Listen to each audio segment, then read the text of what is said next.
We start, however, with news on the commodities front. Cocoa farmer cooperatives in Côte d'Ivoire, which is the world's biggest producer of that commodity, say a shortage of funds to buy beans from growers is slowing shipments down to ports.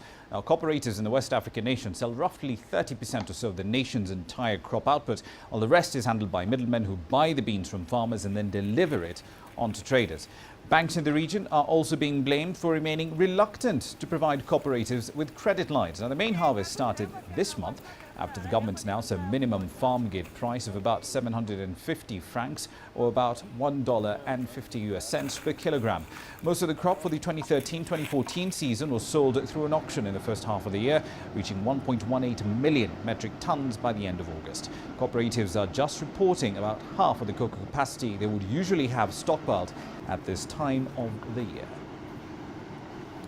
Now, it's been more than a year since the European Union stopped the clock, as it were, on plans to introduce a carbon tax on non-EU airlines. Now, that ideally was done so that the International Civil Aviation Organization could then meet in early October and develop plans to introduce a global market-based measure. Now, that tax, however, would most likely have raised the price of a plane ticket for African travelers. Here's CCTV's Angelo Coppola with the details. Everything seemed to be on track, with the majority of the 190 ICAO members agreeing a framework that would be introduced in 2020. And then, in mid-October, the EU announced that they were planning to partially reintroduce their tax to cover all third-party airlines flying into their airspace, effective 1 January 2014. There appears to be a silver lining for African travellers, though. So if a country has less than 1% of global international aviation traffic, it should be exempt from market-based measures. But in the European proposal, it uses a slightly different set of criteria. So it's currently not clear whether airlines from South Africa or Kenya would be exempt, but certainly many airlines from other African countries may be exempt. The confusion surrounding the EU's latest announcement will be clarified in the coming weeks.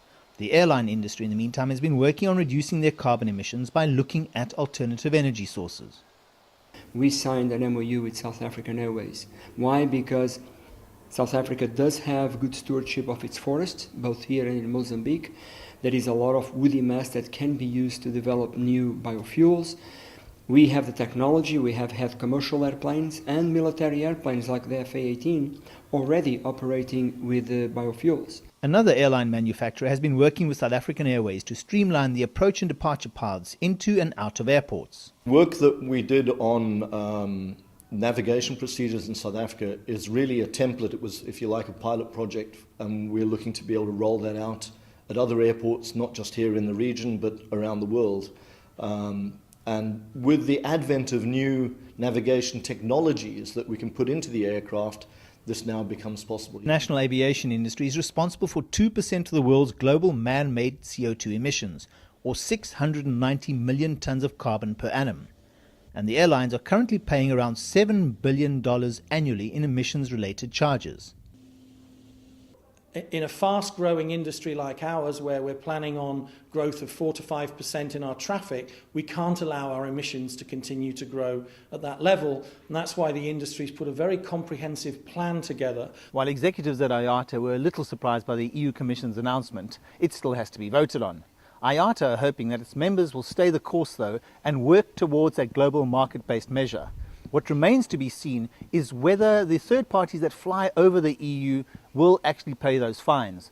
I'm Angelo Coppola for CCTV in Somerset West in the Western Cape.